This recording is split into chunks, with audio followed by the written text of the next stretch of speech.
অনেকেই জানেন না যে আপনি রোজা আছেন, কিন্তু রোজা কিন্তু আপনার নষ্ট হয়ে গেছে, রোজা ভঙ্গ হয়ে গেছে। আজকে আমরা জানবো কি কি কারণে রোজাগুলো নষ্ট হয়ে যা, রোজাগুলো ফাসাদ হয়ে যা, রোজাগুলো ভেঙে যা, অনেকেরই জানা নেই। 1 নম্বর হলো দিনের বেলা স্বামী স্ত্রী সহবাস করলে রোজা ফাসাদ হয়ে যায়, ভঙ্গ হয়ে যায়। 2 নম্বর দিনের বেলা কোনো পানাহার করলে, ইচ্ছাকৃতভাবে আপনি পানাহার করলে আপনি রোজা ভঙ্গ হয়ে যায়। 2 নম্বর। 3 নম্বর ইচ্ছাকৃতভাবে বমি করলে রোজা ভেঙে যায়। এখন 4 নম্বর, আপনি ভুলে কোনো কিছু খেয়ে ফেলছেন। ভুলে কোনো কিছু খাওয়ার পরে আপনি মনে করতেছেন, আহারে আমি তো ভুলে পানি খেয়ে ফেললাম, বুট খেয়ে ফেললাম, বাদাম খেয়ে ফেললাম, ভাত খেয়ে ফেললাম, রোজা তো আমার ভঙ্গ হয়ে গেছে, রোজা তো আমার নষ্ট হয়ে গেছে। এই যে রোজা নষ্ট হয়ে গেছে, এটা মনে করে আপনি দ্বিতীয়বার আবার কোনো কিছু খেয়ে নিলেন। এই যে দ্বিতীয়বার যে আপনি কোনো কিছু খেয়ে নিলেন, এখন আপনার রোজা ভেঙে গেছে। কিন্তু প্রথম যে আপনি ভুলে কোনো কিছু খাইছেন, তাতে কিন্তু আপনার রোজা কিন্তু আপনার ভঙ্গ হয় নাই। এবং সেহরির সময় আপনি মুখের মধ্যে পান নিয়ে আপনি ঘুমিয়ে গেলেন, ঘুম থেকে উঠে দেখলেন আপনার মুখের মধ্যে কিন্তু ঠিকই কিন্তু আপনার পান রয়ে গেছে, আপনার রোজা কিন্তু ভঙ্গ হয়ে গেছে, রোজা ভঙ্গ হয়ে গেছে। কিন্তু এই রোজার পর আপনি কাজা করে নিতে হবে এবং কাফারও দিতে হবে। এবং কুলি করতেছেন, উজু করার সময় আপনি ঘরে ঘরে কুলি করতেছেন, গোসল করার সময় ঘরে ঘরে কুলি করতেছেন।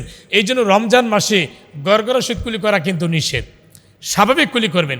এই কুলি করার সময় যদি হলকুমের ভিতরে যদি আপনার পানি ঢুকে যায়, তাহলে আপনি রোজা ভঙ্গ হয়ে গেছে। যদি অসতর্ক অবস্থায় রোজা কিন্তু আপনার ভঙ্গ হয়ে গেছে। আর দাঁতের মধ্যে এই বুট পরিমাণ কিছু খাদ্য এখন জমে আছে দাঁতের চিপায়, এখন একটা বুটের সম পরিমাণে খাদ্য জমে আছে, এটা বের করে দাঁত থেকে বের করে সেটা আবার ইচ্ছা কিন্তু আপনি এটা গিলে ফেললেন, এটা কিন্তু আপনার রোজা কিন্তু আপনার ভঙ্গ হয়ে যাবে, নষ্ট হয়ে যাবে। এবং ধূমপান করলেন, বিড়ি সিগারেট ধূমপান করলে এটা আপনার রোজা নষ্ট হয়ে যাবে। ইচ্ছাকৃতভাবে লুবান বা অন্য কিছু সুগন্ধি দ্রব্যের যে ধোঁয়াগুলো আছে, যেমন ধূপের ধোঁয়া, কয়েলের ধোঁয়া, রান্না করার ধোঁয়া, এই সমস্ত ধোঁয়া যদি আপনি নাক দিয়ে টেনে নেন, এই ধূমপানের ধোঁয়া, তাহলে কিন্তু আপনি রোজা নষ্ট হয়ে যাবে। হ্যাঁ, এগুলো রোজা নষ্ট হওয়ার কারণ। পরে রাত্র মনে করিয়া এই যেমন যে আপনার ইফতারের সময় আপনার আকাশটা একটু মেঘাচ্ছন্ন, আপনি টাইম হয়তো ওরকমভাবে দেখলেন না, মনে করছি ইফতারের সময় তো হয়ে গেছে, এটা মনে করে আপনি ইফতার করে ফেলছেন। ইফতার করে পরে দেখেন যে এখনও তো আমাদের রোজার সময় তো রয়ে গেছে, বা ইফতার সময় এখন বাকি আছে, তাহলে কিন্তু আপনার রোজা কিন্তু নষ্ট হয়ে গেছে। রোজার পর আপনি রোজাটা কাজা করে নিতে হবে এবং আপনার কাফারাও দিতে হবে। এবং সেহরির টাইমে আপনি মনে করছেন যে আপনি সাহেরির টাইম তো আছেই, আপনি সেহরি খাইতেছেন, টাইম তো আছেই মনে করে আপনি খাইতেছেন, কিন্তু আসলে কিন্তু আপনার সাহেরির টাইম কিন্তু নাই। এই যে আপনি অজান্তে যে আপনি খাইলেন, আপনি কিন্তু রোজা নষ্ট হয়ে গেছে। আপনি আজান চলতেছে, আপনি খানা খাইতেছেন, আজান চলতেছে। মাস আলা হলো ইমাম শাফি রহমতুল্লাহ তিনি ব্যাখ্যা করছেন, ইমাম আহমদ ইবনে হাম্বল রহমতুল্লাহ তিনি ব্যাখ্যা করছেন, পরে ইমাম শামী রহমতুল্লাহ তিনি ব্যাখ্যা করছেন। তুমি খানা খাইতে যখন নাকি আজান আওয়াজ কানে চলে আসছে, তুমি তাড়াতাড়ি ওই খানা মুখ থেকে ফেলে দিয়ে কুলি করে ফেলাও। আজানের শব্দের পূর্বে যে খানাটা খাইছো, ওই খানাটা পর্যন্তই রাখো, রোজা নিয়ত করে ফেলাও।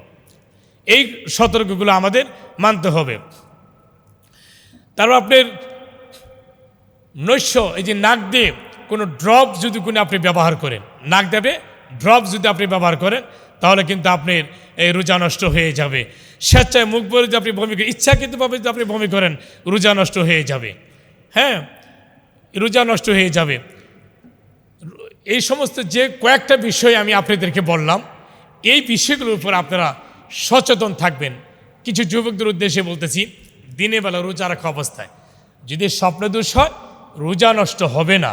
তবে ইচ্ছাকৃতভাবে যদি কোনো ছেলে বা মেয়ে হস্তমৈথুন করেন, হস্তমৈথুনের দ্বারা বীর্য আউট হয়, বীর্য খনন হয়, আপনার রোজাও নষ্ট হবে, এ রোজা কাজাও করতে হবে, কাফারও দিতে হবে।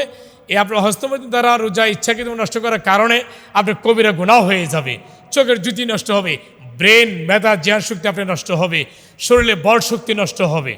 এই সমস্ত কাজগুলো করা যাবে না। হাদিসের মধ্যে নবী সাল্লাল্লাহু আলাইহি ওয়াসাল্লাম বলেন, ইচ্ছাকৃতভাবে একটা রোজা যদি কেউ ছেড়ে দেয়, এই একটা রোজার পরে আদায় করতে গেলে 60টা রোজা করতে হবে, 60। এবং ওই 60টা রোজা, একটা রোজা কাজা করতে গেলে তার 60টা রোজা তার আদায় করতে হবে। ওই একটানা 2 মাস মানে 60টা রোজা করার সময় যদি আবার 59 বা 60 নম্বর রোজাটাও যদি আপনার ইচ্ছাকৃতভাবে যদি আবার কোনো নষ্ট হয়, আবার নতুন করে আবার 60টা রোজা আপনি করতে হবে। কত বড় কঠিনের বিষয়ে হুকুমত রয়েছে। আসুন না আমার প্রিয় ভাই বোনেরা, আমার মা বোনেরা, আজকে আমরা জানলাম যে অনেকের কিন্তু জানেন না যে কি কি কারণে রোজাগুলো নষ্ট হয়ে যায়, ভেঙে যায়। এবং রোজার মধ্যে মাকরু হয় এমন কিছু কাজ আছে যেটা আপনি বকাবাজি করা, গালিগালাজ করা, সুদ খাওয়া, ঘুষ খাওয়া, হারাম উপার্জন করা, হ্যাঁ, মানুষের সাথে দূর আচরণ করা, দুর্ব্যবহার করা, সুদের লেনদেন করা, ওজনে কম দেওয়া, আপনি ফলের মধ্যে ফরমালিন মিশানো, এই সমস্ত অন্যায় অনাচার, অত্যাচার, জুলুম, এই বেবিচার, এই সমস্ত কাজগুলো করা, রোজা থেকে বিরত থাকতে হবে।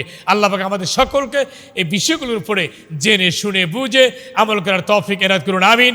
আসসালামু আলাইকুম ওয়া রাহমাতুল্লাহি ওয়া বারাকাতুহু।